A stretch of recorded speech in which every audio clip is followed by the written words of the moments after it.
अल्लाहु नूरुस समावाति वल अर्द मसलु नूरिही कमिश्कातिन फीहा मिस्बाह। और सूरह माइदा में फरमाया, या अय्युहर रसूल बल्लिग मा उन्ज़िला इलैका मिन रब्बिक। अस्सलामु अलैकुम वरहमतुल्लाहि वबरकातुहू। मैं हूं आपका मेजबान फजल रहमान रहमानी। आज मोरखा 18 जुलाई है। पेश है दूरबीन की ताज़ा तरीन पेशकश। आज दूरबीन के अहम मौज़ूआत हैं। मुल्क भर में यौम आशूरा इंतहाई अक़ीदत व एहतराम के साथ मनाया गया। मुख्तलिफ मकामात पर अलम और ताज़िये के जुलूस निकाले गए। आज की दूरबीन में जानिए और देखिए मुल्क के मुख्तलिफ शहरों में यौम आशूरा किस तरह मनाया गया। मुजफ्फरनगर में कांवड़ यात्रा से कबल पुलिस ने ठेलों पर दुकानदारों के नाम लिखवा दिए हैं। इस पर कांग्रेस पार्टी ने सख्त रद्द-ए-अमल का इजहार किया। उनका क्या कहना है, तफसीलात में जरूर देखिए। नीट पेपर लीक मामले में सीबीआई ने पटना एम्स के 4 तलबा से पूछगछ की। सॉल्वर गैंग से वाबस्ता होने के शुबा में उन तलबा से पूछगछ की गई। इस मामले में अब तक की सूरत हाल आज की दूरबीन में तफसील के साथ जाए। छत्तीसगढ़ की बीजापुर सुकमा सरहद पर नक्सलियों ने ऑपरेशन पर निकले फौजियों पर आईईडी धमाके का निशाना बनाया। इस हमले में 2 फौजी शहीद और 4 फौजी जख्मी हुए हैं। ताजा सूरत हाल तफसीलात में देखिए। ओमान के साहिल पर तजारती जहाज डूबने से 13 भारतीयों समेत 16 मल्लाह लापता हो गए हैं। राहत और बचाव का काम अब भी जारी है। मस्कत में मस्जिद पर हमले में हलाक होने वाले हिंदुस्तानी की लाश वतन वापस भेजी जाएगी। सफीर ने बहरान की इस घड़ी से निपटने और मासूम शहरियों की जिंदगियों के तहफ़्फ़ुज़ के लिए ओमानी सिक्योरिटी एजेंसियों की जानिब से किए गए फौरी इक़दामात की भी तारीफ की है। चीन के शॉपिंग मॉल में खौफनाक आग लग गई, जिसमें 16 अफराद झुलस कर हलाक हो गए। चीन में माजी में भी आग लगने की कई वाक़यात रिपोर्ट हो चुके हैं। तफसीलात में जानिए और देखिए ताजा और मौजूदा सूरत हाल।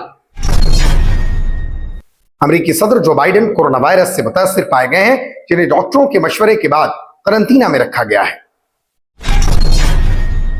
अमेरिकी सदर डोनाल्ड ट्रंप ने ओहायो के सेनेटर जेडी वेंस को अपना नायब सदर उम्मीदवार बनाए जाने का ऐलान किया है। ट्रंप ने अपने नायब सदारती उम्मीदवार के तौर पर एक ऐसे शख्स को चुना है जो कभी उनके नाक़िद थे। तफसीलात में जानिए दिलचस्प मालूमात। टीम इंडिया के दौरे श्रीलंका के पेश नजर आज हेड कोच गौतम गंभीर और सेलेक्टर्स के दरमियान वर्चुअल मीटिंग का इनेकाद किया गया, जिसमें टीम के कई सीनियर खिलाड़ियों के हवाले से बड़े फैसले लिए गए। भारत श्रीलंका के दरमियान महदूद ओवर्स की सीरीज का आगाज 27 जुलाई से होगा। आप हमें YouTube पर देखने के अलावा हमारे तमाम सोशल मीडिया पेजेस पर भी फॉलो कर सकते हैं। आप फिक्र नजर उर्दू का प्रोग्राम दूरबीन देख रहे हैं। मुंबई में रिवायती शान शौकत के साथ जुलूस आशूरा निकाला गया। जुलूस आशूरा में लाखों की तादाद में अज़ादारा ने इमाम हसन रजी अल्लाह तआला अन्हु ने शिरकत करते हुए शहादत इमाम अली मकाम अहले बैत का गम मनाया और मातम किया। इस मौके पर मुंबई पुलिस ने जुलूस आशूरा के रास्तों पर सख्त सिक्योरिटी के इंतजाम किए। कई जगहों पर रास्ते मुकम्मल तौर पर बंद कर दिए गए थे, जबकि कई रास्तों की ट्रैफिक को दूसरी जानिब मुंतकिल कर दिया गया। मुंबई में आशूरा का जुलूस इंतहाई अकीदत के साथ निकाला गया। मुंबई के ज़ैनबिया इमाम बाड़े से बरामद होने वाला तारीखी और रिवायती जुलूस भिंडी बाजार मोहम्मद अली रोड मजगांव से होता हुआ रहमताबाद इमाम बाड़े पर इख्तिताम पजीर हुआ। इस तारीखी जुलूस में लाखों की तादाद में अज़ादारान ने शिरकत की और खानदान अहले बैत से नुसरत व मोहब्बत का इज़हार किया। बेंगलोर में यौम आशूरा के मौके पर इमाम हुसैन की कुर्बानी को याद किया गया। शहर में इमाम हुसैन के गम और याद में फर्जंदान तौहीद की जानिब से यौम आशूर मनाया गया और बड़े पैमाने पर जुलूस व मजलिस का एहतमाम किया गया। यौम आशूर के मौके पर गुलबर्गा में मातम जुलूस निकाला गया। तेलंगाना के हैदराबाद में यौम आशूरा के मौके पर तारीखी बीबी के अलम का जुलूस बीबी का अलावा दबीरपुरा से बड़ी अकीदत व एहतराम के साथ निकाला गया। इस साल बीबी का आलम के जुलूस के लिए कर्नाटक से हाथी को लाया गया था, जिस पर जुलूस निकाला गया। अय्याम अज़ा के आखिरी दिन मगरबी उत्तर प्रदेश के जिला मेरठ में भी आमाले आशूरा के बाद मुख्तलिफ इमाम बारगाहों में रिवायती अंदाज में मजालिस और जुलूस का एहतमाम किया गया। इस मौके पर शहर और देहात की तमाम इमाम बारगाहों में मजालिस और जुलूस में अज़ादारों ने मातमी जुलूसों में शिरकत कर शुहदाए करबला को याद किया। बिहार के गया जिला में पुरअमन माहौल में यौम आशूर मनाया गया। जगह जगह पर फातिहा खानी और जिक्र शुहदाए करबला की मजालिस का एहतमाम हुआ। घरों में भी जिक्र व अस्कार की महफिल सजी है। दरअसल प्यारे नबी हजरत मोहम्मद मुस्तफ़ा सल्लल्लाहु अलैहि वसल्लम के नवासे इमाम हुसैन और उनके 72 साथियों की अजीम शहादत की याद में यौम आशूरा मनाया जाता है। वहीं सुन्नी मकतब फिक्र से ताल्लुक रखने वालों ने इस मौके पर रोजे रखे और इबादत और रियाजत का एहतमाम किया। साथ ही खुसूसियत के साथ घरों में अच्छे पकवान का एहतमाम किया। इस मौके पर बिहार के तारीखी शहर मुंगेर वाक़े खानका रहमानी मुंगेर में भी रोज़ा व इफ्तार का एहतमाम किया गया और इफ्तार के साजो सामान खूबसूरती के साथ सजाए गए।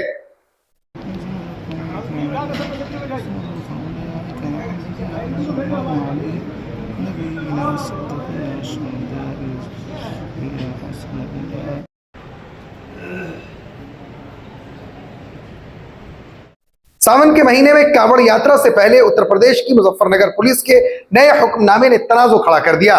ख्याल रहे कि कांवड़ यात्रा 22 जुलाई से शुरू होने जा रही है, जिससे कबल मुजफ्फरनगर के एसएसपी की जानिब से 18 जुलाई को एक हुक्मनामा जारी किया गया, जिसमें तमाम होटलों और फलों की दुकानों और ठेलों के मालिकान से कहा गया है कि वो अपने नाम अपनी दुकानों और ठेलों पर नुमाया तौर पर जाहिर करें। कांग्रेस पार्टी और मुतअद्दिद लोगों ने इस पर सख्त रद्द अमल का इजहार करते हुए पुलिस के इक़दाम की मजम्मत की है। मुजफ्फरनगर के एसएसपी अभिषेक सिंह का कहना है कि इस हिदायत का मकसद इंतशार से बचना और मजहबी जुलूसों के दौरान शफाफियत को यकीनी बनाना है। मुजफ्फरनगर के एसएसपी की जारी करदा हुक्म के मुताबिक कांवड़ यात्रा के रास्ते पर वाक़े दुकानों के मालिकान को अपनी दुकानों पर मालिक का नाम वाज़ेह तौर पर लिखना होगा। यह हुक्म होटलों, रेस्टोरेंट और स्टॉल्स के लिए है, जिसका मकसद बेहतर हम आहंगी और जवाबदेही बताया गया है। कांग्रेस लीडर पवन खेड़ा ने सोशल मीडिया प्लेटफॉर्म एक्स पर पोस्ट किया है कि जिसमें उन्होंने बीजेपी हुकूमत को निशाना बनाते हुए उसे हुकूमती स्पॉन्सर शिद्दत पसंदी करार दिया।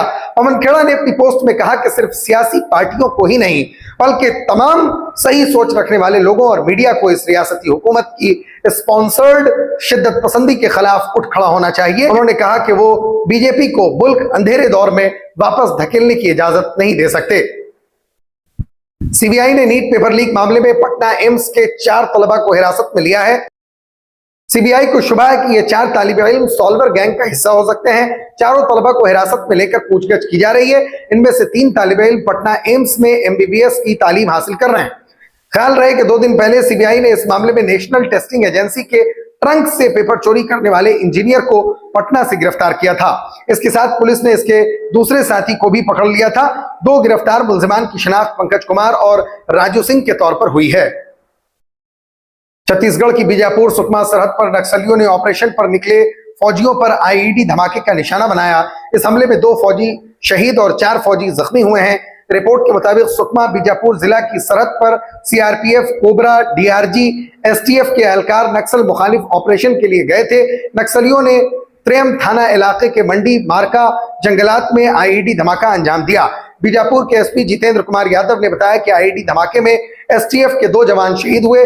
ये तसादुम सिक्योरिटी फोर्सेज और नक्सलियों के दरमियान नारायणपुर के अबोजमाड़ इलाके में हुआ था। नक्सलियों के कब्जे से भारी मिकदार में असलहा भी बरामद हुआ है। खलीजी मुल्क ओमान के साहिल पर एक ऑयल टैंकर उलटने से 16 मल्लाह लापता हो गए हैं, जिनमें 13 हिंदुस्तानी मल्लाह भी शामिल हैं। हुकूमती ज़राए के मुताबिक लापता मल्लाहों की तलाशी के लिए रेस्क्यू ऑपरेशन जारी है। ज़राए ने बताया कि अफ्रीकी मुल्क कोमोरोस के झंडे वाले तिजारती जहाज एमटी फाल्कन प्रेस्टीज ने 14 जुलाई को तकरीबन 10 बजे रात में ओमान के साहिल पर कुछ मुश्किलात की इत्तला दी थी। जहाज पर हमले के 16 अरकान सवार थे, जिनमें से 13 हिंदुस्तानी मल्लाह हैं। एक्वासिस मेरी डेटाबेस के मुताबिक डूबने वाले जहाज का ताल्लुक मुत्तहिदा अरब अमारात में कायम नेटको कंपनी से है। ज़राए के मुताबिक यह जहाज छोटा था, जिसमें तकरीबन 7000 टन लोड की गुंजाइश थी। जहाज को मुत्तहिदा अरब अमारात में हमरिया ऑयल टर्मिनल पोर्ट पहुंचाया था। भारत और ओमान के दरमियान तिजारत में तेल, गैस, मादनियात, टेक्सटाइल और ज़रई मसनूआत समेत मुख्तलिफ किस्म के सामान शामिल है। ओमान भारत को खाम तेल फराहम करने वाला बड़ा मुल्क है।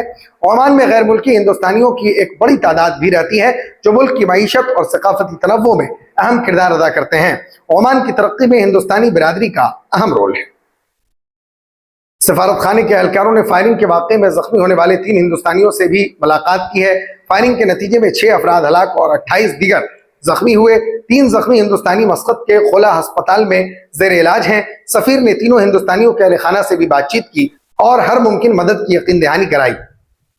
चीन में बुध यानी 17 जुलाई को एक बड़ा हादसा पेश आया। चीन के जुनूब मगरबी शहर जेंगोंग के एक शॉपिंग मॉल में जबरदस्त आग लगने से 16 अफराद हलाक हो गए। चीनी सरकारी मीडिया के मुताबिक सूबा सिचुआन के शहर जेंगोंग में 14 मंजिला इमारत में आग लग गई, जिसकी वजह से कई लोग इमारत के अंदर ही फंस गए। वाकई की एक वीडियो भी मंजर-ए-आम पर आई है, जिसमें इमारत से काला धुआं वाज़ेह तौर पर निकलता हुआ दिखाई दे रहा है। सरकारी मीडिया के मुताबिक आग लगने की इत्तला मिलते ही 300 इमरजेंसी वर्कर्स और दर्जनों फायर एजेंसियों को मौके पर भेज दिया गया। इमरजेंसी वर्कर्स ने रेस्क्यू ऑपरेशन करके तकरीबन 30 अफराद को इमारत में लगने वाली आग से बचा लिया। मकामी हुक्काम के हवाले से बताया गया है कि इब्तदाई तहकीकात से मालूम हुआ है कि आग लगने की वजह तामीराती काम था, जिसकी वजह से चिंगारी हुई और फिर आग भड़क उठी। ताहम अभी तक सरकारी बयान सामने नहीं आया है। चीन की वजारत बराए इमरजेंसी मैनेजमेंट ने एक बयान में इमदादी कारकुनों और सूबाई हुक्काम से कहा कि वो जल्द अज जल्द आग लगने की वजह मालूम करें, इस हादसे से भी सबक सीखें ताकि आइंदा ऐसे वाकयात दोबारा न हो। चीन में ऐसे हादसा बहुत आम हो चुके हैं। माजी में इमारतों में आग लगने के कई वाकयात हो चुके हैं, जिनमें दर्जनों अफराद लुक़्मे अजल बन चुके हैं। इमारतों की तामीर के दौरान कवानीन पर अमल न करना आग लगने की सबसे बड़ी वजह है। वाकई की वीडियो भी सोशल मीडिया पर सामने आई है, जिसमें इमारत से आग के शोले बुलंद होते देखे जा सकते हैं। काला धुआं भी निकल रहा है जो दूर से दिखाई दे रहा है। आग बुझाने के लिए फायर फाइटर्स ने न सिर्फ पाइपों की मदद ली, बल्कि ड्रोन के जरिए आग बुझाने का काम भी किया। जेंगोंग शहर के जिस मॉल में आग लगी, वहां डिपार्टमेंट स्टोर्स, रेस्टोरेंट और फिल्म थिएटर्स के साथ साथ कई कंपनियों के दफातर भी थे।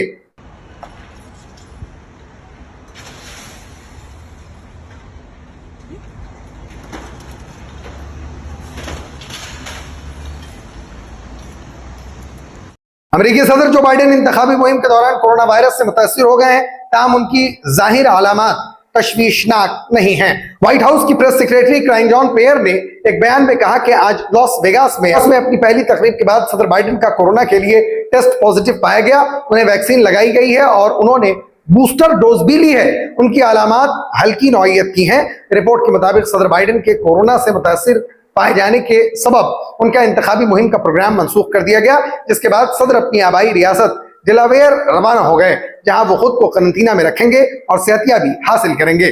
बाइडेन के दोबारा इंतखाब लड़ने की कोशिश की राह में सबसे बड़ा खलीज ऐवान नुमाइंदगान के senior democratic member Adam chef की तरफ से आया। वो अमेरिकी सेनेट के लिए इंतखाब लड़ रहे हैं और सदर की बरतरफी का मुतालबा करने वाले डेमोक्रेटिक्स की ताज़ा तरीन तादाद में शामिल हो रहे हैं। शेफ ने एक बयान में लिखा कि जो बाइडेन हमारी कौम की तारीख के अहमतरीन सुदूर में से एक रहे हैं और सेनेटर, नायब सदर और अब सदर के तौर पर उनकी जिंदगी भर की खिदमत ने हमारे मुल्क को बेहतर बनाया है। लेकिन हमारा मुल्क एक दोराहे पर है। ट्रंप की दूसरी सदारत हमारी जमहूरियत की बुनियाद को कमजोर कर देगी और वो इस बारे में फिक्रमंद हों कि क्या नवंबर में सदर डोनाल्ड ट्रंप को शिकस्त दे पाएंगे।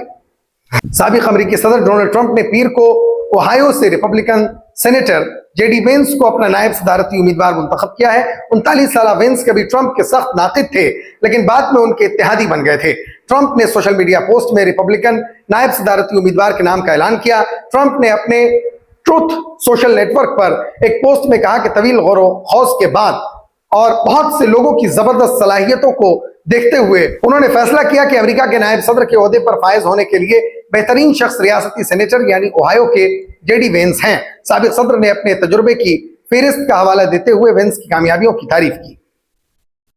इसके साथ ही जेडी वेंस का इंतखाब 5 नवंबर को होने वाले सदारती इंतखाबात में ट्रंप के हामियों की आने के इम्कानात को बढ़ा सकता है। यह ऐलान भी ट्रंप के 13 जुलाई को पेंसिल्वानिया में एक इंतखाबी रैली में कातिलाना हमले में बच जाने के बाद सामने आया।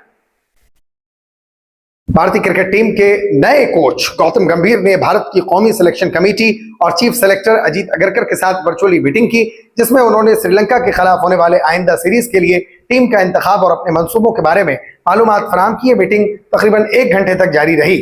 क्रिकबज़ की रिपोर्ट के मुताबिक मीटिंग में श्रीलंका के खिलाफ आइंदा सीरीज के लिए टीम पर तबादले ख्याल किया गया, जिसमें अजीत अगरकर की सिलेक्शन कमेटी के अराकीन गंभीर और बीसीसीआई के सेक्रेटरी जयशाह शामिल थे।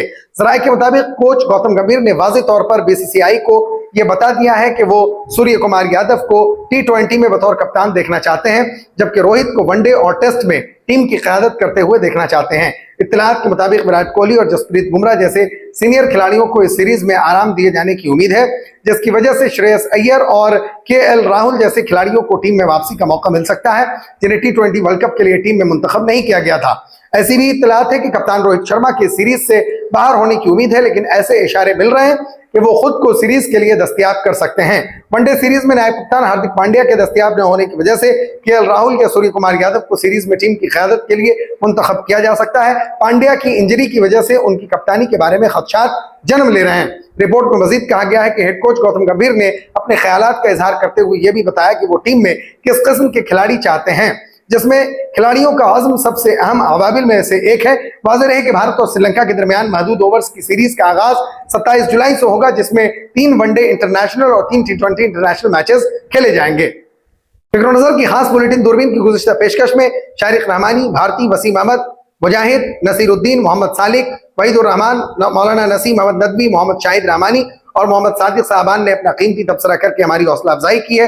हम अपने तमाम नाजरीन का शुक्रिया अदा करते हैं। आप मुझसे और हमारे साथियों से फेसबुक पर भी रब्ता कर सकते हैं। हमारा फेसबुक पेज है फिक्र नजर ऑफिशियल। शुक्रिया।